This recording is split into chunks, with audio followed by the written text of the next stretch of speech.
네, 오늘 우리가 이제 공부하는 신앙 요점을 날마다 읽을 교리 요점들을 말씀드리도록 하겠습니다. 첫째, 오늘 이제 1월 16일자 날짜의 내용을 보도록 하겠습니다. 여러분 그저 화면 다 끄셔도 돼요. 네. 1월 16일 날짜 살아계시고 참되신 한 분 하나님 이 부분에서 공부하도록 하겠습니다. 이게 내일 여러분이 살펴볼 내용이겠죠. 소문답, 오문답과 대문답, 팔문이 되겠습니다. 내용 답은 똑같아요. 질문이 이거죠. 한 분 하나님 외에 다른 신들이 있습니까? 답은 살아계시고 참되신 하나님께서는 오직 한 분뿐이십니다. 이게 답이 되어집니다. 결국 여기서 이제 우리가 공부할 때 요점은 뭐냐면 하나님 한 분이시다라는 말의 뜻이 무엇이냐라는 거예요. 흔히들 이것은 이제 신명기 6장 4절의 말씀 중에 나와 있는 말씀을 보게 되면 이스라엘들아 우리 하나님 여호와는 오직 유일한 여호와이시다. 이 말씀이 주요 근거인데 오직 유일한 여호와이시다. 이렇게 되어지니까 여러 하나 신이라 하는 것들 가운데서 우리 하나님만이 참된 하나님이시다. 이렇게 이제 이야기되는 것으로 되어지죠. 예레미야 10장 10절에도 오직 여호와는 참 하나님이시오, 살아계신 하나님이시오. 이렇게 되어 있으니까. 그래서 어떤 이들은 이 말씀을 저기 혼돈해가지고 마치 여러 신들이 있는데 그 중에서 하나님이 가장 뛰어나신 진정한 하나님이시다. 다른 신들이라 말하는 것들은 하나님께 견줄 만한 것이 못 된다. 이런 뜻으로 해석하는 사람이 있어요. 근데 그건 잘못된 일이에요. 그것이 아니고 하나님만이 유일한 신이시고 다른 것은 신이 아니다라는 뜻이에요. 그러니까 여러 신들 가운데 가장 뛰어난 분이라는 것이 아니고 하나님만이 가장 하나님만이 신이시고 다른 건 신이 아니다. 이런 뜻이 되어집니다. 그 부분을 좀 주의해서 봐야 되고요. 그래서 이제 그 제1계명이 하나님께 주신 것이 나 외엔 다른 신들을 너에게 두지 말라. 이렇게 말씀하시잖아요. 나 외에 다른 신을 너에게 두지 말라는 말씀이 마치 나도 신이고 다른 신들도 있는데 비교하여 나를 가장 우선시해라. 뭐 이런 식으로 또 해석하면 전혀 안 되는 겁니다. 경쟁 관계에서 요구 하나님이 가장 앞선다. 나만을 더 사랑해라. 뭐 이런 식으로 해석하는 것이 아니에요. 여호와 하나님만이 살아계시고 참되시고 유일한 하나님이시며 다른 신이라는 것들은 결코 신이 아니다라는 것을 92쪽 전반부에서 설명해 놓았습니다.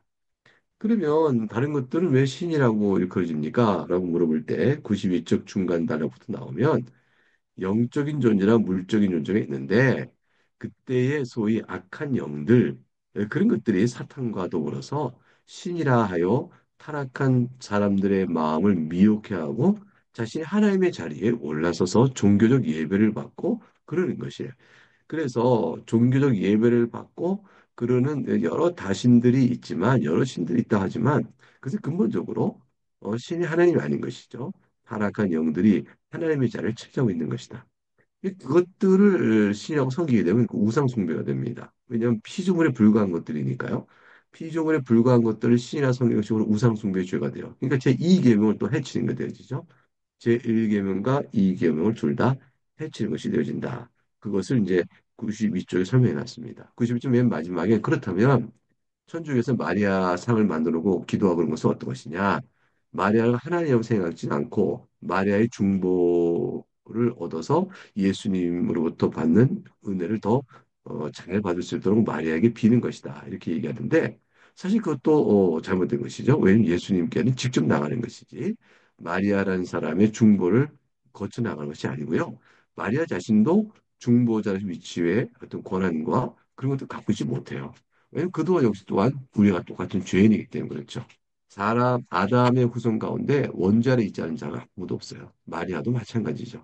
마리아 몸에서 난 예수님은 성령의 충만함으로 잉태되어졌기 때문에 예수님에게는 뭐 아담의 원죄와 상관없이 이 땅에 오신 거죠. 우리 지난 주일에 설교 들을 때 보통의 출생 방식으로 난 아담의 후손들은 아담과 아담의 죄로 인해서 다 죽음의 심판 아래 있다라는 말씀을 소리부터 통해서 배웠는데 보통의 출생 방식이 있는 사람들은 다 원죄 아래 있는 것이에요. 그런데 예수님은 그 방식이 아니죠. 예수님을 제외한 어떤 인간도 다 죄 아래 있으니까 또 마리아는 우리의 중보가 안 됩니다. 그러니까 마리아를 우상 성경이 아니라고 아무리 말을 해도 결과적으로는요, 하나님 아닌 그 마리아를 통해서 중재를 구하고 예수님께 나간다는 자체가 예수님만이 가지시는 중적 중보의 그 은혜를 저들이 이제 방해하는 것이 되는 거죠. 그러니까 결국은 우상 숭배의 성향성을 다 갖게 됩니다. 사람 말이죠.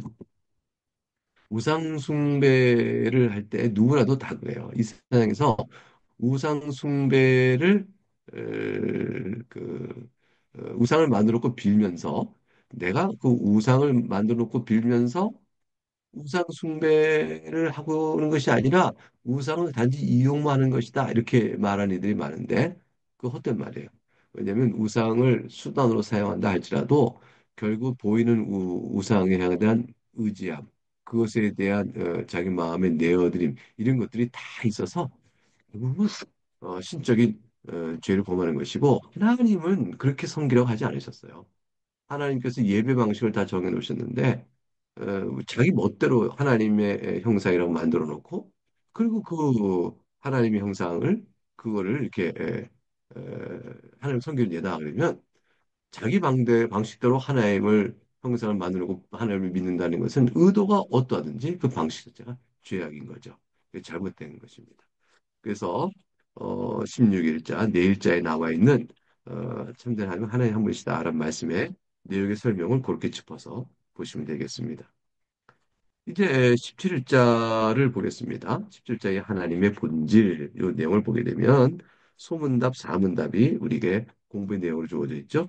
소문답, 사문답을 한번 제가 질문하면 여러분 답을 읽어보시면서 함께 보겠습니다. 하나님께서는 어떤 분이십니까? 네, 답이 뭐죠? 하나님께서는 무한하시고 영원하시며 불변하신 영이십니다. 그분의 존재와 지혜와 능력과 거룩함과 공의와 선과 진실함이 있어서 그러하십니다. 이렇게 되어 있습니다. 또 대문답 칠문답도 같은 질문에 대한 답을 이렇게 줍니다. 하나님께서 어떤 분이십니까? 답을 같이 읽어보셔요. 하나님께서는 존재와 영광과 복되심과 완전함에서 본질상 그리고 스스로 무한하신 영이십니다. 즉 스스로 완전히 충분하시며 영원하시고 불변하시며 불가해한 분이시고 어디든지 계시며 전능하시고 모든 것을 아시며 지극히 지혜로우시고 지극히 거룩하시며 지극히 의로우시고 지극히 긍휼이 많으시며 은혜로우시고 오래 참으시며 성과 진실함이 풍성하십니다. 이렇게 기록되어 있습니다. 참 많은 하나님에 대한 여러 속성들을 쭉 나열했죠. 이런 것들 하나씩 하나씩 다 알아본다는 것, 그것은 이제 우리가 지금 17일자, 18일자, 19일자 이어가면서 계속 살피게 될 거예요. 우선 이제 17일 날에 17일 나와 있는 것 중에서 소문답사를 중심으로 이렇게 살펴볼 거고요. 그 대문답 나와 있는 거 겹치는 부분 보겠죠. 교리 해설의 부분의 내용 속에서 우선 살피고 그것만 우선 익히시면 되겠습니다. 하나님 어떤 분이십니까? 라는 질문을 이렇게 만나면 의미 어떤 분인가 설명하는 그 방식에서 사람이 이성에 따라서 어떤 계시의 말씀을 통해서 우리가 이제 설명해 나가는 거 아니겠어요? 근데 사람이 우선 유한한 존재인 사람이 무한하고 영원하신 하나님을 설명할 때는요, 우리와 같지 않습니다라고 설명하는 방식. 우리가 갖고 있는 한계가 없으십니다라고 설명하는 방식이 가장 첫 번째 다가오는 방식이에요. 우선 여러분 생각해 보세요. 하나님 무한하십니다. 무한하시면 너무 잘된 설명이잖아요. 근데 그게 뭐가 없다는 거죠? 우리는 유한한데 우리 같이 유한한 한계가 없으세요. 이런 거죠. 또 하나님은 영원하십니다. 근데 우리가 그렇게 말할 때 그건 뭐 무슨 뜻이에요? 우리는 시간의 제한 속에 사는데 하나님은 시간의 제한을 안 받습니다. 이런 거죠. 이렇게 되니까 하나님 불변하십니다도 뭐가 돼요? 우리는 변화를 겪는데 하나님은 그런 변화가 없으세요라는 게 되는 거죠. 이렇게 되어줌으로 인해서 결국 하나님 설명할 때에 하나님 설명하는 중요한 방식 중에 하나가 소위 97쪽 밑에서 둘째 줄 부정의 방식이다 하는 거예요. 그래서 하나님을 설명하는 방식 중에 하나가 유한한 우리 존재에 비추어 우리가 겪고 있는 한계가 없는 그런 유한한 분입니다라는 것이 그런 한계가 없는 분입니다라는 우리의 한계를 부정하는 방식으로 하나님을 설명해요. 이게 신학적으로 굉장히 중요한 방식이죠. 그런데 그것이 이제 많이 아니고 또 하나가 있어요. 어떤 방식이냐면 탁월성의 방식이에요. 이 탁월성의 방식이 뭐냐면 우리가 지혜롭습니다. 근데 하나님은 우리의 지혜하고 비교가 안 될 만큼 지극히 지혜로우셔요. 라는 거죠. 우리가 의롭습니다. 우리의 의는 부족하지만 하나님은 지극히 의로우셔요. 우리는 지혜롭습니다. 하나님은 지극히 지혜로우셔요. 이런 식으로. 그래서 지극히란 말을 더하여 붙어진 하나님에 대한 탁월함에 대한 속성이 있어요. 이런 식으로 설명하는 하나의 표현이 있죠. 그래서 이 탁월성에 관한 방식, 또 아까 말씀은 뭐가 있죠? 부정의 방식. 이 두 가지가 하나님이 어떤 분을 설명하는 우리의 표현 방식입니다라는 거죠. 그런데 탁월함의 방식은, 적어도 탁월함의 방식은 탁월한가를 인식하려면 하나님과 우리 사이에 유비가 있어야 돼요. 하나님과 우리 사이에 어떤 유비가 없으면 그렇게 알 수가 없죠. 그러니까 하나님이 지혜로우시고 우리도 지혜롭습니다. 라는 유비 관계가 있을 때 우리는 제한적으로 지혜롭지만 하나님은 온전히 지혜롭습니다. 이렇게 유비 관계가 있는 거죠. 그래서 이 유비 관계가 있다는 걸 어떻게 알까요? 우리가 하나님은 무한하시고 아까 부정의 방식을 아는 하나님인데 그 무한하시고 불변하시고 영원하신 그 부정의 방식으로 말할 수밖에 없는 하나님과 유한한 우리 존재 사이에 어떻게 유비가 있다는 사실을 알 수 있을까요? 그 유비적 관계가 있다는 근거가 있어야 탁월함의 방식으로 설명할 거 아니에요. 그 탁월함은 유비가 있어야 존재되는 거니까. 그래서 하나님의 많은 방식은 두 가지가 있다. 하나는 부정의 방식, 하나는 탁월의 방식이다. 탁월의 방식이 있으려면 유비 관계 성립돼야 한다. 유비 관계가 없다면 부정의 방식만 가능할 뿐 우리는 탁월함을 설명할 수 없다. 더군다나 하나님에 대해서 결국 그건 아는 거냐 모르는 거냐. 부정의 방식은 내용을 말해주는 게 있다고 보냐 없다고 보냐. 우리가 한 게 있는 걸 없다고 말하니까 결국 아무 내용도 못 가르치는 거 아니냐. 이런 식의 내용의 질문이 될 수가 있죠. 자, 첫 번째, 유비 관계가 있다는 걸 우리가 어떻게 알아요? 성경을 통해 아는 거예요. 성경을 계시 보게 되면 하나님께서 우리에게 하나님 어떤 분인가 알려주기 위해서 여호와라 여호와라 여호와는 인애와 자비가 긍휼이 풍성하신 하나님이시라. 이렇게 말씀해 주셨어요. 그래서 하나님께서 계시를 통하여 우리에게 알려주실 때 하나님과 우리의 관계의 유비적 관계를 이용하여 유비가 있다는 걸 전제로 하시고 알려주셨으므로 우리는 탁월함의 방식에 따른 하나님에 대한 설명을 할 수 있게 되어지는 것이죠. 그리고 이제 부정의 방식이라 할지라도요, 아무것도 말을 안 해주는 게 아니에요. 부정의 방식도 말하는 바가 있죠. 왜냐하면 유한하지 않으셔요. 라는 것은 한계가 초월해 있어서 무한하셔야 하지만 그 무한성 자체는 우리의 사고의 한계를 뛰어넘습니다. 무한한 것은 어떤 것인가 아무리 생각해도 그걸 뛰어넘는 것이거든요. 그걸 뛰어넘지만 그러나 그것이 아무런 내용을 말해주지 않는 것은 아니죠. 우리 뭘 알아요? 유한하지는 않으셔. 이 그렇게 알 수 있는 게 있는 거예요. 그래서 그 부정의 방식도 전하는 의미가 무의미하지 않다. 내용이 있다. 이렇게 볼 수 있고요. 그래서 하나님에 대한 설명 방식은 두 가지가 있다. 이 부분을 좀 이해하시는 것이 이날의 공부 내용을 삼으시면 되겠습니다. 이어서 이제 18일자 공부의 내용으로 가보겠습니다. 여기 이제 비공유적 속성이란 말이 나오죠. 비공유적 속성은 뭐냐면 하나님과 우리 사이에 그 비교할 때 속성의 비교를 우리도 속성이 있으니까 이렇게 계시된 속성을 따져보니까 성경을 통해 계시된 속성과 그 다음에 부정의 방식에 대한 속성 이런 등등을 통해서 보니까 우리가 이러한 하나님의 속성은 도무지 우리에게는 없는 거야. 우리에게 그 유사한 유비적 관계로 설명할 만한 게 우리에겐 전혀 없어. 이렇게 되는 것이 비공유적 속성이에요. 그러니까 아까 말한 탁월함의 방식이라면 유비적 관계를 토대로 하는데 유비적 관계란 것은 그렇다면 우리도 하나님이 지혜로우시면 우리도 지혜로움이 있는데 하나님이 선하시면 우리도 선함이 좀 있지 않은가? 라고 해서 우리 사회와 하나님 사이 유교적 관계를 열어주는 우리 안에도 공유되고 있다. 하나님과 똑같이 공유되고 있다라고 말할 수 있는 게 있단 말이에요. 근데 이제 여러분 주의할 게 뭐냐면 공유되고 있다는 말은 하나님이 A를 갖고 있으면 나도 A를 갖고 있다는 뜻에서 공유가 아니에요. 유비 관계일 뿐이라고 그랬어요.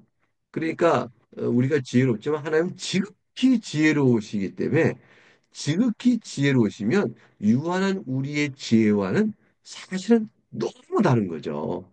그럼에도 불구하고 지혜롭다라는 표현, 즉 목적에 맞게끔 수단을 선택하여 일을 행할 수 있는 능력, 그게 지혜거든요. 목적에 합당한 대로 선택을 해나가는 것. 그거 참 지혜롭구나. 이렇게 얘기한단 말이에요. 또 선하다, 긍휼이 풍성하다. 이거 우리가 긍휼은 죄인을 불쌍히 여기는 마음 아니에요? 어려운 사람을 불쌍히 여기는 마음. 하나님께서 우리를 불쌍히 여기는 마음, 우리도 그런 것이 있단 말이죠. 그러니까 이것은 하나님의 긍휼은 무한하고 우리는 유한되기 때문에 꼭 같은 것이 할 수 없지만 그러나 비슷한 점이 있어요. 그걸 공유라고 한다면 비공유는 그렇게 볼 만한 것이 없는 거예요. 어떤 게 있냐? 자존성, 무한성, 불변성, 광대성, 영원성, 불가해성. 이런 것들을 좀 우리가 생각해 볼 수가 있겠죠. 그래서 신앙고백서 2장 1절의 전반절 A와 B로 나눴어요. 2장 1절의 전반절 내용을 보게 되면 책에 나온 것처럼 같이 읽어보겠습니다. 시작. 오직 한 분뿐이시며 살아계시고 참되신 하나님이 계신다. 하나님께서는 존재와 완전함에 있어 무한하시고 지극히 순수한 영이시며 눈에 보이지 않으시고 몸도 부분들도 우리와 같은 성정도 없으시며 불변하시고 광대하시며 영원하시고 불가해하시며 요 정도의 내용을 뽑아 두었습니다. 자, 교리 해설 부분을 보도록 하겠습니다.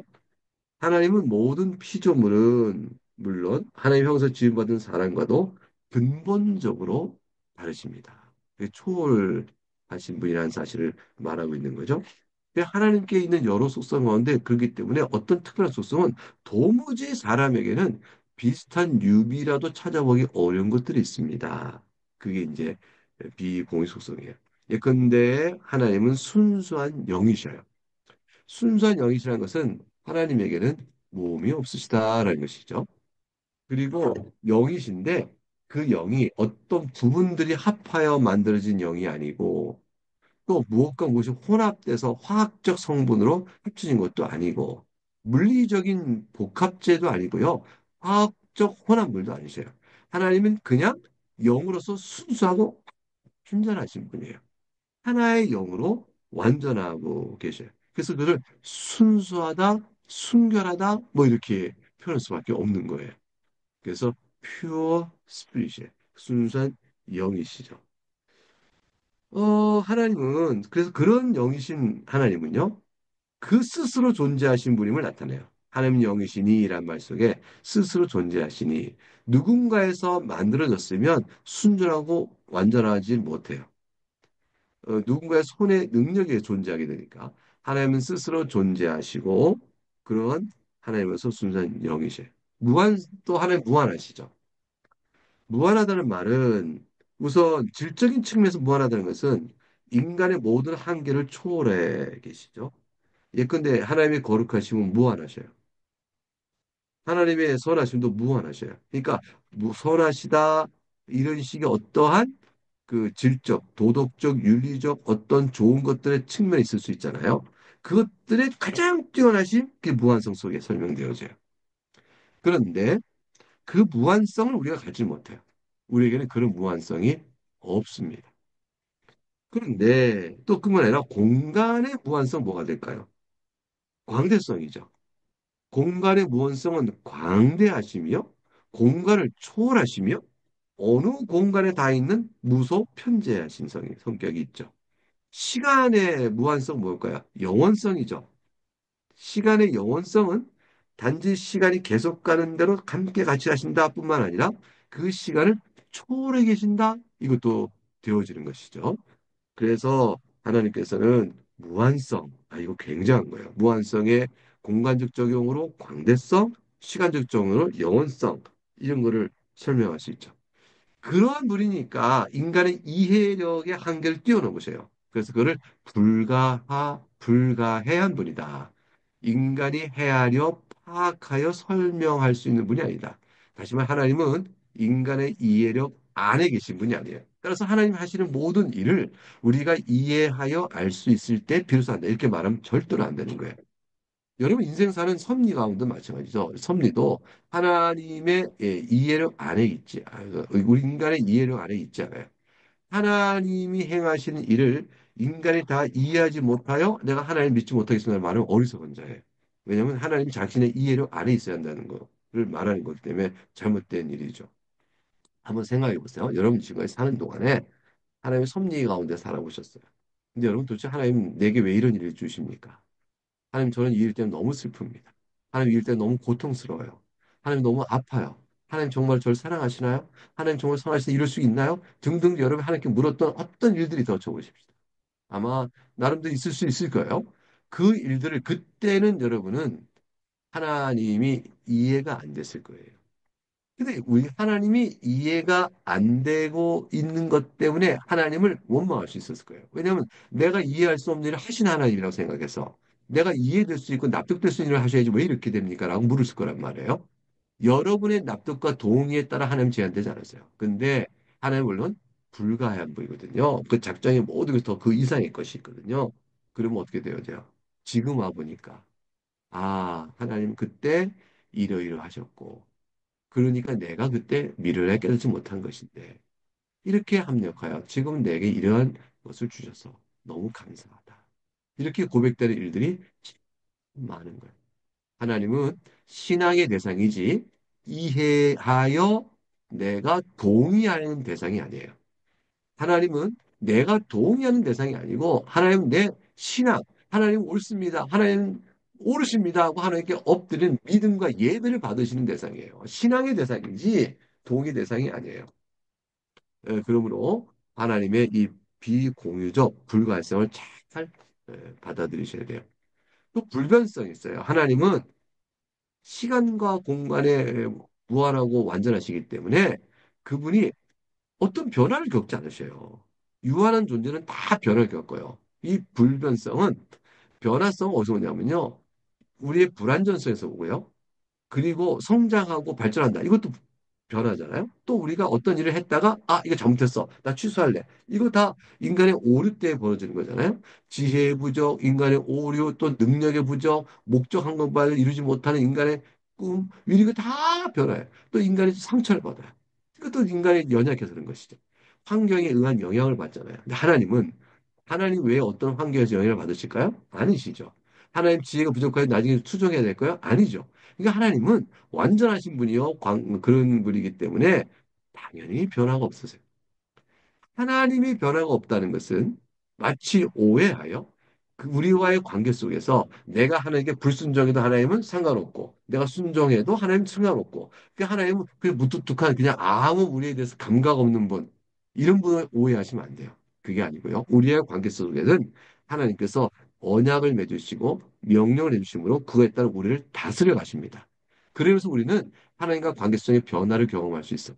내가 하나님께 가까이 가고 하나님 나한테 멀어지는 것 같기도 하고 하나님 나를 사랑하는 것 같기도 하고 하나님 나를 사랑하지 않는 것 같기도 하고 하나님께 순종하면 또 불순종 이렇게 등등 하나님 사이 우리의 관계는 다양한 변화를 가져요. 우리의 인격성의 변화성 때문에. 그러나 하나님께서는 그 뜻에 있어서 변함이 없고요. 작정하신 뜻이 변함이 없고 그리고 하나님 우리의 비롯한 모든 어떤 것에 영향을 받아 변하신 분이 아니세요. 하나님께서 가장 높으시고 가장 완전한 분이시거든요. 자, 그런 내용들은 아주 특별하죠. 예, 그것이 여러분, 101쪽, 102쪽, 103쪽에 걸쳐 있는 교리 설교부를 읽어보시면 여러분이 그 부분에 좀 더 이해를 덮어갈 거예요. 적용 질문 잘 풀어보세요. 적용 질문이 간단하지가 않아요. 그 답을 찾아보다면. 자, 이제 19일치로 가겠습니다. 오늘은 이제 22일까지 공부의 내용이 맞아요. 16, 17, 18, 19. 그래서 이제 우리가 절반을 넘어갔고 중간 7개 중에 네 번째 내용을 보겠습니다. 어때요? 19일 오게 되니까 이번에 아까 설명했던 공유적 속성이 나오죠. 거기서 어떤 게 됐더니 전능성, 능력이거든요. 우리도 능력이 있거든요. 전지성, 하나님 모든 걸 아셔요. 우리도 지식의 능력이 있거든요. 거룩성, 우리도 악한 것과 거룩한 것과 선한 것을 알거든요. 공의 합당한 것, 주의 뜻에 일치되는 것. 그리고 인격성, 우리도 인격이 있고요. 하나님 그렇게 우리 하나님 형상 만드셨잖아요. 사랑, 은혜, 긍휼, 오래 참으심, 선, 진실한 공의로우심. 이 모든 것도 우리가 다 하나님 앞에서 유비적 관계로 우리에게도 작은 흔적이지만 유한한 흔적이지만 무엇인가가 있어요. 어떤 분은 이런 성질이 하나님과 우리 사이에 있다지만 하나님은 지극히 크시기 때문에 지극히 큰 것과 우리는 근본적으로 다른 것이다 라고 말하는 분도 있는데 그러나 근본이 다르다 할지라도 유비적 관계가 성립되지 않으면 우리가 하나님을 알 길이 없어요. 근데 성경이 우리에게 유비적 관계를 열어주셨어요. 그때 우리가 알 수가 있는 겁니다. 자, 그러면 시작목에서 2장 1절에 하반절 부분이 쭉 되어 있죠. 그걸 한번 같이 소리내어 읽어봅니다. 전능하시고부터 시작. 전능하시고 지극히 지혜로우시며 지극히 거룩하시고 지극히 자유로우시며 지극히 절대적이시다. 그분 자신의 변치 않으며 지극히 의로운 의지의 경륜에 따라 모든 일을 자신의 영광을 위하여 행하신다. 지극히 사랑하시고 은혜로우시며 긍휼이 많으시고 오래 참으시며 성과 진실함이 풍성하시고 불의와 범죄와 죄를 용서하신다. 그리고 그분 자신을 부지런히 찾는 자에게 상을 주신다. 그러면서도 그분의 심판에 있어서 지극히 공의로우시며 지극히 무서우시다. 모든 죄를 미워하시며 죄를 범한 자를 결탄코 면제하지 않으신다. 이렇게 기록되어 고백되고 있습니다. 여러분, 이 내용을 우리가 지금 오늘 19일자에서 전부 내용을 다 설명하려면 얼마나 길겠어요? 간단하게 몇 가지 설명할게요. 전능하시다는 말을 오해하지 마라. 이 전능하시는 말의 뜻은 정확한 말은 이거예요. 무엇든지 하나님이 원하시는 것은 다 할 수 있다. 이게 전능성이에요. 자, 그렇다면 하나님이 악을 행할 수 있나요? 하나님은 전능하지 않으시네요. 하나님은 죽으실 수 있나요? 그거요. 하나님 못하신 것도 있잖아요. 이렇게 말하는 것은 잘못된 전능성에 대한 이해예요. 하나님께서 원하시는 걸 하세요. 하나님 악을 원하시나요? 아니요. 그 하나님은 원하지 않으시기 때문에 악을 행하지 않으셔요. 하나님이 죽으실 수 있나요? 아니요. 하나님은 죽지 않으시는 분이에요. 하나님은 그분이 생명이셔요. 그러니까 그렇게 하나님 전능성을 오해하면서 그 하나님 전능하지 않으시네요. 이렇게 말하는 것은 엉터리예요. 하나님 저를요 키가 5m 되게 해주세요. 아무리 기도도 그런 일이 안 일어나네요. 하나님 전능하지 않으세요. 이거 엉터리예요. 왜냐면 하나님께서 저를 5m 되게 하는 뜻을 원하지 않으시거든요. 하나님 원하지 않으셔서 그 일이 아니라는 거예요. 그런데 한 가지 말씀드릴게요. 하나님이 정말로 김병훈 목사 키가 5m 되게 하길 원하셨다면 저 5m 키를 갖고 있어요. 근데 왜 5m 키를 안 하셨을까요? 여러분이 저를 보기 또 얼마나 힘드시겠어요. 쳐다보려면 뭐 보기 아프시고. 불편하잖아요. 하나님 결국 5m 키를 안 만드신 거죠. 키가 좀 작으면 보기 편하시죠? 여러분 생각해 보세요. 우리가 하나님이 원하시는 모든 행하신 바대로 이루어진 세상에서 우리가 자기 존재를 갖고 사는 거예요. 그러니까 내 인생에서도 하나님 왜 제 인생을 이렇게 하시나요? 그거요. 하나님 무능하시고 손이 짧아 못하신 게 아니에요. 내 인생을 그렇게 하고자 하나님 원하신 뜻이 있는 거예요. 그 뜻이 무엇일까 묻는 걸 지혜예요. 그래서 우리는 하나님의 능력을 묻으면 안 돼요. 나를 사랑하지 않으세요? 하나님의 사랑을 의심하면 안 돼요. 선하심과 사랑하심과 능력을 의심하는 게 아니고 하나님 왜 그러셨을까? 지혜를 구해야 되는 거예요. 우리 삶 속에 하나님 뜻이 있어 그러실 거야. 어떤 지혜가 있으실 거야. 하나님 나를 향한 목적이 있으실 거야. 나를 이렇게 둔 것은 더 큰 사랑의 뜻이 있으셔. 무엇 때문에 오셨을까? 이렇게 생각하며 하나님의 지혜를 알고자 하는 것이 신앙인 것이지. 다른 것들 묻고 의심하고 이런 건 신앙이 아니에요. 신앙생활이란 하나님 뜻이 무엇일까 하는 거예요. 그래서 전능하심을 잘못 이해하면 안 되겠다. 그래서 내가 어려움이나 고난을 겪게 될 때 하나님 왜 나를 구원해야 되세요? 보호하지 않으세요? 하나님 능력의 문제? 그거 아니에요. 하나님의 선하심이 없는 것도 아니에요. 뭐냐면 하나님의 지혜의 문제. 그래서 107쪽 밑에서 한 여덟째 줄, 아홉째 줄 올라가면 사랑으로 돌보신 하나님의 약속의 진실을 확신하고 이러한 고난과 어려움을 허락하신 데에는 하나님의 지혜의 결정이 있음을 굳게 믿어야 합니다. 이거 믿고 하나님 뜻이 있으셔. 그리고 의지하고 하는 기도하고 그리고 나가면 한 바퀴 돌고 한 코너 딱 돌아가면 이쪽 벽에 안 보였는데 그 벽 코너를 돌고 방향을 90도로 우향우 딱 돌았더니 전에 보지 못한 세상이 다시 열리는 거죠. 그렇잖아요. 이쪽에서 봤을 때 안 보였던 세상이 어느 끝점에서 우양우 하면 새로운 세상이 딱 열릴 때, 아, 이때를 위한 것이구나 알게 되어지는 거잖아요. 그래서 근데 이제 두 번째는 악에 관한 공의 문제가 나오죠. 하나님의 악에 대한 심판을 반드시 하십니다. 근데 어떨 때는 이 땅에서 심판이 미루어지는 있어요. 예를 들까요?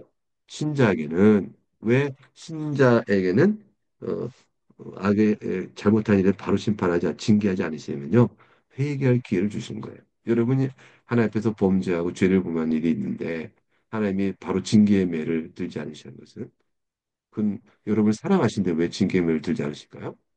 징계를 받기 이전에 회개할 기회를 주시는 거예요. 그래서 신자가 악을 행할 때도 왜 하나님 벌 안 주시나? 회개할 기회. 그래도 끝까지 회개치 않으면 완악하면 그때 하나님 징계하시죠. 근데 신자에게는요, 하나님의 공의는 마지막 심판이 없어요. 악인들의 경우 왜 악을 범하는데, 그러면 악인도 그러면 회개할 기회를 주시는 건가요? 악인도 회개할 기회를 주시는 거예요. 돌이킬 수 있도록. 근데 악인에게 더욱더 악을 행하면서 오래 살게 하는 것은요, 마지막 날 심판의 무서움을 더 크게 하기 위해신 거예요. 이게 하나님 버리신 거죠. 그래서 하나님은 악인들을 때로는 내버려 두셔요. 마지막 날 심판을 더 크게 하시려고.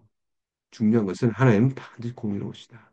이 세상에서 하나님이 공의를 못 본다 할지라도 하나님은 공의로우시다. 잊지 마셔요. 자, 1월 20 날짜 하나님의 충분성, 영광, 존재의 근원, 주권, 전지성, 거룩성, 예비받으심 합당성 이런 내용에 대해서 살펴보도록 하겠습니다. 신약국에서 2장 2절입니다. 한번 2장 2절을 같이 읽어볼까요? 여러분 소리 내서 읽어보세요. 시작. 하나님께서 그분 스스로 자신 안에 모든 생명과 영광과 선과 복을 가지고 계신다. 하나님께서 또한 그분만으로 스스로 완전히 충분하시며 그분이 만드신 그 어떤 피조물도 필요하지 않으시고 어떤 영광도 이것들에게서 얻지 않으시며 오히려 자신의 영광을 이것들 안에서 이것들로서 이것들 위에 나타내실 뿐이다.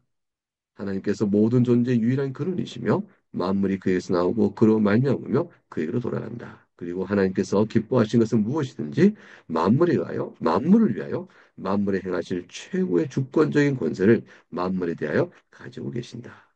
하나님의 눈앞에 만물은 드러나 있으며 명백하다. 하나님 지식은 무한하며 오류가 없고 피조물에게 의존하지 않는다. 그래야 하나님께는 어떠한 것도 우연하거나 불확실하지 않다. 하나님께서 자신의 모든 계획과 모든 일과 모든 명령에 있어서 지극히 거룩하시다. 전사들과 사람들과 다른 모든 피조물에게 요구하기를 기뻐하시는 어떤 예배와 성김과 복종이라도 이 모든 것을 하나님께서 받으시기에 땅하시다. 길죠? 네, 이 긴 내용을 어떻게 다 설명할까? 초점 몇 가지만 요점을 뽑았습니다. 교리해설 11조과 112조. 이게 두 쪽, 한쪽 반만에 제가 이 내용을 좀 뽑아냈어요. 여러분 이것이 잘 도움될 수 있기를 바라겠습니다. 자, 교리에서 먼저 보죠. 자, 하나님 먼저 충분하시고 영광스러워. 이거 참 중요한 부분이에요. 하나님의 충분성을 꼭 믿으세요. 이거 뭐 때문에 그러냐면 죄인들의 엉뚱한 생각 때문에 그래요. 죄인들이 뭐라고 하는지 아셔요? 하나님께서 자신의 영광을 위하여 이 세상을 창조하셨다. 이렇게 말하니까 하나님이 영광 받으러 창조하셨대. 뭔가 좀 부족하지만 우리가 있어야 하나님 영광 받으시는 분이야. 그러니까 우리 존재를 하나님도 자신의 영광을 위한 필요 때문에 만드셨네. 하나님 뭔가 좀 우리가 없으면 안 되시는 분이야. 우리가 없으면 하나님 영광 어디서 받으시겠나? 아, 하나님 뭔가 우리가 필요하셔. 우리는 그런 의미에서 하나님에게서 없어서 안 되는 절대적 존재지. 하나님 우리가 없어봐. 하나님 영광을 못 받으셔. 이렇게 이상한 소리를 한단 말이에요. 이게 다 잘못된 아주 망령된 생각이에요. 하나님께서는요, 스스로 충분하셔요. 스스로 영광스러우셔요. 그럼 하나님께서 영광을 받으시고 세상을 만드셨다는 것은 하나님 편에서 필요 때문이 아니에요. 만드신 만물 가운데 하나님 자신의 영광을 나타내셔요. 나타내신 영광을 보고 하나님 과연 영광스러운 분입니다라고 찬양할 때 그 찬양하는 피조물에게 말이에요. 큰 복됨이 주어지기 때문이죠. 그래서 하나님께서는 만드신 만물에 자신의 영광을 이미 잘 드러내셔요. 하나님 스스로 충분하시니까. 그 영광을 아는 자에게 그냥 큰 복이 있어요. 그래서 하나님은 영광을 받으시기 위해 세상을 만드셨다는 것은 하나님 편에서의 필요성 때문이 아니에요. 만드신 만물에 자신의 영광을 나타내셨고, 만드신 만물이 그 하나님을 인식하고 영광을 찬송할 때 그에게 복된, 그 전체를 복되게 하시는 뜻이 있는 것이죠. 그러므로 하나님은 스스로 충분하시다. 이 사실을 마음에 반드시 갖고 계셔야 합니다. 그래서 111쪽 밑에서 넷째 줄 충분하십니다. 다섯째 줄 하나님께서는 스스로 충분하십니다. 이것들을 위해서 쭉 설명해 놨습니다. 그 다음에 하나님의 작정과 섭리 부분인데 모든 만물이 하나님에게로부터 비롯되고요. 모든 만물이 하나님은 시작과 끝이에요. 알파와 오메가죠. 그러니까 출발점과 종착점이세요. 그러니까 만물이 시작과 끝이 있는 모든 것들의 시작점이시며 향하여 나갈 뿐이며 나가는 과정도 하나님을 통하여 하나님 안에서 하나님에 의하여 이루어져 갑니다. 그러니까 하나님의 작정과 섭리를 뜻하죠. 그 가운데 이 세상에는 그 어떤 것도 이것을 벗어난 것은 없어요. 그러므로 이 세상에는 어떤 존재나 어떤 권세도 하나님보다 우위에 있는 권세는 없어요. 그러면 생각해 보세요. 우리가 어떻게 살아야 되죠? 인생의 목적은 어디에 있죠? 만물의 시작과 끝이, 만물의 시작이 목적이 하나님의 시작과 끝을, 출발점과 종착점이라면 터미널이죠, 하나님은. 그러니까 하나님은 시작이 터미널이요, 마침의 터미널이란 말이에요. 그러니까 이렇게 되는 상황이라면 만물의 흐름에 의미가 있죠. 그 의미는 누가 규정하세요? 하나님께로부터 오는 거죠. 그러니까 만물에 속한 각각의 개별자인 우리들은 어떻게 인생의 목적, 의미를 찾죠? 하나님에게 찾는 거죠. 여러분, 여러 개개의 인생을 생각해 보세요. 여러분, 어떤 인생 사실 거예요? 여러분이 살아가는 이 인생 속의 목적을 어디다 두고 사실 거예요? 무엇을 여러분 인생의 복됨과 잘 산 인생이야? 그래야 잘 산 인생이 하실 거예요? 배부르고 먹고 육적인 만족을 얻고 평안에 살았다. 그걸로 만족하시면서 인생을 잘 살았다 하실 건가요? 그것도 중요하죠. 육체 가운데 인생이니까 우리가 열심히 노동하고 좋은 결과를 얻고 육체의 삶의 필요한 것도 채워가면서 이렇게 배부 또 맛있는 식사도 하고 또 즐거움도 얻고 취미도 얻고 이렇게 살아가는 거 물적인 여유 있는 일정한 삶의 수준 이거 다 중요한 것이죠. 중요하지만 이거 다 필요적 수단이에요. 필요적 수단. 이런 것들은요 있든지 없든지 목적을 향해 나가는 환경들인 거예요. 내가 많은 걸 가지고 있거나 빈곤하거나 그런 상황 속에서 하나님을 향해 나가는 목적성을 지향하는 환경이요 수단에 불과해요. 여기에 목적성을 두는 게 아니에요. 여러분 그래서 여러분 목적성을 하나님을 사랑하는 데 두세요. 하나님을 예배하는 데 두세요. 여러분을 하나님께 내어 드리세요. 하나님을 헌신하란 말이에요. 하나님께 여러분 자신을 헌신하세요. 여러분이 가진 것으로 하나님 제가 이거 하나님께 드려요. 제가 하나님 주신 저 이거 갖고 제가 하나님을 사랑해요. 제 마음을 함께 드려요. 라고 하면서 여러분 스스로 하나님을 위하여 하나님을 사랑하여 하나님 주신 것과 하나님께 내어드린 게 뭔가 있나. 하나님을 영원롭게 한다고 되어 있는 거예요. 하나님을 즐거워하는데 내가 무엇을 하나님을 영원롭게 하고 무엇을 즐거워하지? 이 생각을 하면서 여러분 인생을 가만히 들여다보셔요. 그럼 여러분 시간과 여러분의 물질과 여러분의 공간 그것들 여러분이 가진 은사 그걸 다 어떻게 사용하고 있나? 여러분 자녀를 어떻게 가르치고 있나? 여러분 스스로 인생을 가치를 어떻게 결정하고 있나? 이런 것들 살펴보세요. 거기서 영적인 가치, 하나님의 교훈을 생각하세요. 그러면은 하나님은 그 궁극적 목적이다. 이런 걸 알 수가 있죠. 오늘 교훈의 목적은 다 그거예요. 그래서 112쪽에 내용 첫 단락이 다 그걸 썼어요. 선악을 알게 나무에 과실 따먹지 말라 금령은 하나님을 잊지 말라는 거거든요. 나 여호와 너의 하나님이다. 너는 피조물이다. 이 사실 꼭 집어 설명해 주게 선악 알게 나무를 열매를 먹지 말라 하는 말씀이 되는 거거든요. 그래서 110점 마지막 단락에 보게 되면요. 밑에 열째 줄 되겠죠. 인생을 살면서 모든 신자는 하나님께서 모든 걸 아신다는 전지성을 마땅히 고백할 것입니다. 하나님 모르신 것이 없으세요. 그러니 우리가 어떻게 살아야 됩니까? 밑에 셋째 줄 하나님의 뜻에 복종하도록 명하시고 또한 예배를 받으시는 그 하나님 앞에서 하나님 기뻐하신 일 그것들을 특별히 생각하면서 살아야겠습니다. 라는 거죠. 그것이 인생의 목적이에요. 그것을 생각하면서. 그 중에 가장 중요한 게 뭘까요? 예배예요. 한평생 참 생각해 보세요. 얼마나 복되가 생각해 보세요. 여러분 임종을 하게 될 때 하나님 앞에서 하나님 저는 한평생 사는 동안 제가 하나님께 아무것도 한 게 없는데요. 하나님께 예배한 것밖에 없네요. 주일날 옷 차려입고 나가서 하나님 예배하고 예배하면서 말씀의 은혜를 받고 연약한 제가 하나님께 또 감사하고 찬송드리고 근데 그 제가 감사하고 찬송드린 것은 받은 거에 대한 은혜에 대한 반응일 뿐이지 제가 먼저 드린 건 하나도 없고 그것밖에 없네요. 이렇게 말할 때 부끄러워요라고 할 때 그 예배가 인생의 목적을 결정하는 참 중요한 거예요. 하나님은 예배를 통해 가장 크게 영화롭게 받으셔요. 그리고 그 다음에 여러분 삶의 전 영역 속에서 여러분 말씀에 적용에 따라서 나타나는 모습도 순종이죠. 그걸 통해서 하나님 영광 받으셔요. 그렇게 한번 생각해요. 하나님의 속성은 우리에게 이렇게 적용점을 뚜렷하게 줍니다. 자, 이제 21일자를 가보겠습니다. 1월 21일자. 제목 읽어볼까요? 같이 읽어봐요. 시작. 위교의 복수성과 동등성 이렇게 되어 있습니다. 자, 소문답 6번. 질문. 하나님께는 몇 위교에 계십니까? 자, 답해보세요. 읽어보세요. 시작. 하나님께는 세 위교에 계시니 성부와 성자와 성령이십니다. 이 삼위는 한 하나님이시며 본질이 똑같으시고 능력과 영광이 동등하십니다. 신비로운 말씀이 주어졌어요. 대문답 9번. 하나님께는 몇 위격에 계십니까? 똑같은 질문이죠. 답. 하나님께는 세 위격에 계시니 성부와 성자와 성령이십니다.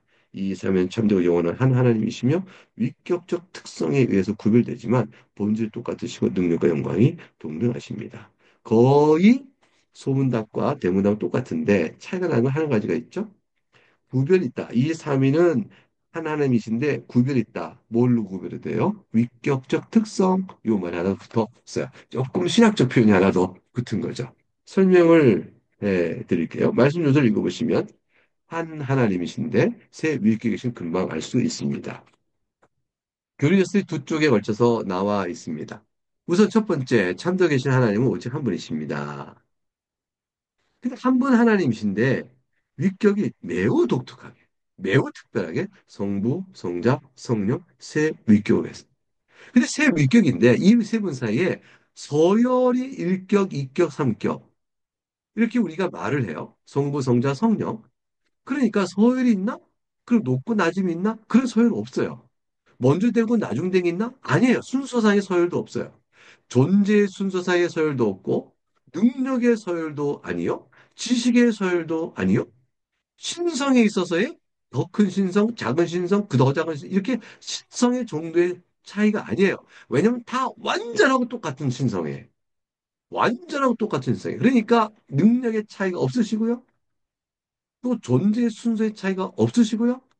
그냥 한 하나님이 세 위격을 계세요. 도대체 신비한 일이죠. 그래서 위에서 여러분 들으면 셋째 줄, 다섯 줄 내려오면 삼일체 교를 들으면 엉뚱하다. 이렇게 생각해요. 이성의 합리성에 맞지 않지 않냐. 왜냐하면 하나님 한 분이면 위격도 한 분이지. 아니 한 인격이 한 분이지. 아니 이게 무슨 뭐 몸 하나에 머리 셋인 이런 상상이 붙으면서 한 하나님의 신성 안에 세 위격이 있는 거야? 이런 엉뚱한 생각이 자꾸 망령된 생각이 든단 말이에요. 근데 이거는 모순성이 아니에요. 이성의 초월성이에요.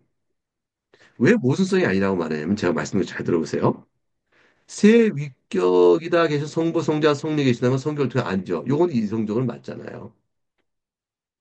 위격의 층에서 세 분이 계시다라는 거예요. 그런데 왜 모순이 아니냐면 한 분 아니라는 것은요. 위격에서 봤더니 이쪽에서 보니까 또 한 분이네. 위격의 측면에서 보면 이쪽에서 보니까 세 분이네. 그러면 안 맞아요. 동일한 카테고리인 위격이라는 한 범주 안에서 이쪽에서 보니까 셋이요. 이쪽에서 보니까 하나요라고 말하면 충돌돼요. 그런데 위격이란 범죄에서 본 세 분이신데 하나님의 본질, 신선한 측면에서 보니까 한 분이세요. 그러니까 카테고리가 다르네요. 카테고리가 달라요. 범주가 달라요. 그래서 신성이라는 측면에서는 한 분 하나님이, 윗결한 측면에서는 세 분이 계시니까 이거는 모순이 아니고요. 초월성이에요. 무슨 말이냐면 사람의 자연적 경험에서는 대개 윗격 하나에 인성 하나가 붙어요. 사람이 이렇다 그러면 하나의 윗격이 있는 게 맞아요. 여러분, 김병훈이라는 독특성, 이런 본성은 저런 인격 하나에 붙어 있지. 김병훈이라는 본성, 제가 갖고 있는 여러 인격적 특성들이 있는데 그 특성을 똑같이 갖고 있는데 윗격이 똑같이 갖고 있는 또 한 사람이 있는데 윗격이 하나다. 그럼 제가 뭐예요? 분신술 쓴 건가요? 반대로, 반대로 저라는 김병훈의 인격적 특성은 하나인데 이게 인격이 둘이에요. 제가 제가 갖고 있는 김병훈이라는 사람으로서의 특성은 하나인데 제가 인격이 둘이에요. 그럼 제가 분열된 자아가 있는 건가요? 이중자가 있는가요? 제가 지킬과 하이드예요. 이중인격인가요? 이중인격은 하나의 인격이 이중성이 있다고 말하는 거지만 하나의 인격이 두 측면, 이중적 측면을 말하는 것이지 인격 복수도 아니잖아요. 근데 제가 인격이 둘이 있으면 제가 무슨 존재가 되어져요? 자연적 상황을 초월해 있기 때문에 하나님의 삼위일체는 초논리적이요, 초이성적이에요. 그러나 모순은 아니에요. 왜냐하면 카토리가 다른 측면을 말하기 때문에. 그래서 이거는 우리가 자연에서 볼 수 있는 유비하고 안 맞아요. 그래서 자연의 어떤 것도 자연의 유비적으로 요 삼일체를 반영할 수가 없습니다. 그래서 116쪽 보게 되면 밑에서 다섯 줄 일반적인 관점에서 교리를 한 줄 설명하기 혹시 불가능합니다. 이성이 모순되기 때문이 아니라 피조물의 경험 영역을 초월하고 계시기 때문에 그렇습니다. 그래서 117쪽 위에서 셋째 줄 특별한 존재 방식이라 이성으로는 납득이 안 되죠. 모순되기 때문에 납득이 안 되는 게 아니라 이성을 초월하기 때문에 납득이 안 되는 겁니다. 동일한 관점에서 하나이며 셋이라 말은 모순이죠. 그러나 신적 본질, 신성의 측면에서 한 분이요. 위격이라는 측면에서 세 위격을 말하니 이것은 서로 모순이 아닙니다. 그런데 중요한 것은 뭐냐면 세 위격인데 본질이 완전히 같은 하나라는 거예요. 흔히 이렇게 생각하면 안 돼요. 아버지의 신성과 아들의 신성과 성령의 신성이 공통적이다. 그래서 공유하고 있는 공통적인 게 있다. 라고만 끝나면 아버지가 그 외에 아버지로서의 신적 신성의 특징이 있고 아들로서의 신성의 특징이 있고 성령으로 신성의 특징이 남겨져 있는 부분이 있다. 교집합이 있지만 차이 나는 것이 있다는 식으로 설명하면요. 그러면 30년에 빠져요. 일신론이다. 단신론이라는 것은 위격이 여러 개라는 말인 것이 아니라 신성의 단일성이에요. 그래서 하나님은 위격으로서는 위격 아버지라는 특징을 갖고 있어요. 그러나 신성으로서는 아들 하나님과 완전히 똑같으세요. 그러니까 공유되고 있는 부분만 갖고 아버지의 신성, 아들의 신성, 성령의 신성은 특별히 딴 게 좀 있어. 교집합으로 공유된 신성이 있고 각각의 신성적 특징이 있는가 이렇게 말하면 안 돼요. 아버지도 완전한 신성, 아들도 완전한 신성, 성령도 완전한 신성, 이 완전한 신성 하나의 신성 외에 아버지만의 어떤 신성, 아들만의 신성, 성령의 신성이라는 건 없어요. 완전한 하나예요. 그래서 신성은 하나요? 한 분 하나님이세요. 그러면 어떻게 세 위께 계시죠? 그래서 위격 간의 구별이 있는 거예요. 위격 간의 구별. 그것을 다음 날 1월 22일째에서 공부하는 거예요. 자, 1월 20일 넘어갑니다. 세 위격의 특성. 자, 대유림답 신문 보겠습니다. 문십. 삼위 하나님의 위격적 특성은 무엇입니까? 같이 읽어봅니다. 시작. 성부의 위격적 특성은 영원부터 성자를 낳으심이며 성자의 위격적 특성은 영원부터 성부에 계셔서 나심이고 성령의 위격적 특성은 영원부터 성부와 성자에게서 나오심입니다. 이렇게 돼 있죠? 자, 그 다음에 신앙고백서 2장 3절의 하반절을 읽어보겠습니다. 120쪽 시작. 성부 하나님께서는 누구에게서 비롯되지 않으시니 누구에서 나셨거나 나오신 분이 아니시다. 성자 하나님께서는 성부 하나님께서 영원히 나셨으며 성령 하나님께서는 성부 하나님과 성자님에게서 영원히 나오신다. 이렇게 되어 있어요. 사랑교회 여러분, 이것은 전부 다 위격의 관계에 대한 설명이에요. 아버지 하나님은 어떤 특성을 갖고 계실까? 아들 하나님은 어떤 특성일까? 성령 하나님은 어떤 특성일까? 할 때는 잘 들으세요. 아버지 하나님으로서 어떤 특성? 성자 하나님으로서 어떤 특성? 성령 하나님으로서 어떤 특성을 말하는 게 아니에요. 하나님의 특성은요, 완전히 똑같은 하나의 신성이에요. 근데 성부 하나님은 성자 하나님인가 어떻게 구별되시죠? 라고 물을 때는 하나님으로서의 특성의 구별성을 묻는 게 아니에요. 그러면 이건 삼신론에 빠져요. 그게 아니고 위격의 특성이에요. 성부 아버지와 성자 아들 되심이 그 성부와 성자의 위격 관계의 특성은 무엇입니까? 이렇게 묻는 거예요. 자, 그렇게 물을 때에 121쪽 위에 두 번째 줄, 두 번째 단락 보게 되면 위격의 구별은 첫 번째 팔도의 본질의 차이가 아니라는 것을 기억해야 됩니다. 그럼 어떻게 차이가 납니까? 성부 하나님은 자 누구에게서 비롯되지 않으시니 성자나 성령에게서 비롯된 분이 아니에요. 그러니까 성자 하나님은 성부 하나님에게서 나셨죠? 그게 없으셔요. 하나님께서 나신 분이 아니에요. 성령 하나님은 성부와 성자에게서 나오셨거든요. 그러니까 성부 하나님은 그렇게 나오신 분이 아닙니다. 그 성부 하나님의 어떤 특징이 있습니까? 라고 물으면 위격의 특성은 영원부터 도리어 성자를 낳으시고요. 성자 하나님의 위격 특성, 영원부터 성부 하나님에서 낳음을 받으신 분이고요. 나심이죠, 그러니까. 성령 하나님의 위격 특성은 성부와 성자에서 영원부터 나오신 분, 이렇게 설명되어지는 거예요. 위격과 상호세 위격사의 관계로 위격적 특성을 설명해요. 그건 궁금할 거예요. 성부 하나님에게서 성자 하나님이 영혼 안에서 나온다. 낳으셨다. 이게 뭘까? 성자 하나님은 성부 하나님에서 영혼 안에서 낳으심을 받았다. 나셨다. 이게 도대체 뭘까? 아니, 성령 하나님은 나오시고, 성자 하나님은 나시고, 하나님께서 성자 하나님을 낳으셨고, 성자 하나님은 성부 하나님에게서 낳음을 받았고, 나심이고, 낳음을 받은 건 나심이고, 그러죠? 그 나시는 뭐고 나오시는 분 도대체 뭐냐? 이거 도대체 뭐겠다. 그게 뭘까요? 물어보면 모른다가 답이에요.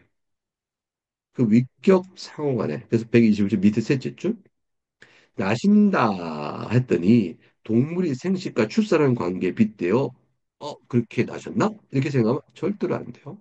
왜냐면 그런 건 다 뭐가 되죠? 나신다라는 생육 방식이 하나님의 아버지와 아들 사이의 존재 방식이 아니고요. 관계 존재 방식이 아니고요. 그 다음에 만일 낳는다 그러면 낳기 전에는 안 계신 게 돼요. 아들이 부모보다 먼저 있지 않잖아요. 부모가 있고 존재가 나중에 세잖아요. 그게 나음의 관계란 말이에요. 그런 식으로 있지 않아요. 왜냐하면 성자 하나님은 영원부터 성부 하나님과 같이 계셨거든요. 성령 하나님도 영원부터 같이 계시거든요. 그러니까 나 나셨다, 나오셨다라는 말은 시간적 차이의 어떤 개념이 없어요. 관계를 설명하는 뭔지를 모르는 그 관계를 설명하는 표현일 뿐이에요. 성경에서 그 표현을 받았을 뿐이에요.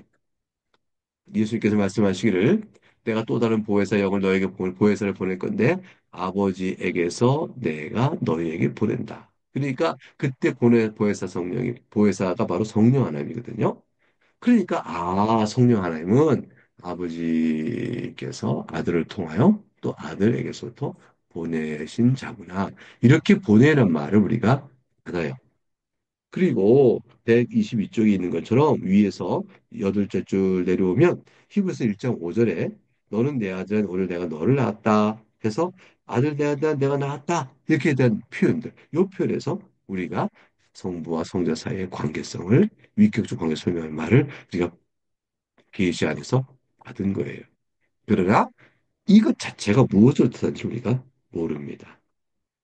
그래서 성경의 표현을 통해서 우리가 차례대로 순서를 따라 성부와 성자와 성령 이렇게 부르는데 이것은 사람이 정한 순서가 아니에요.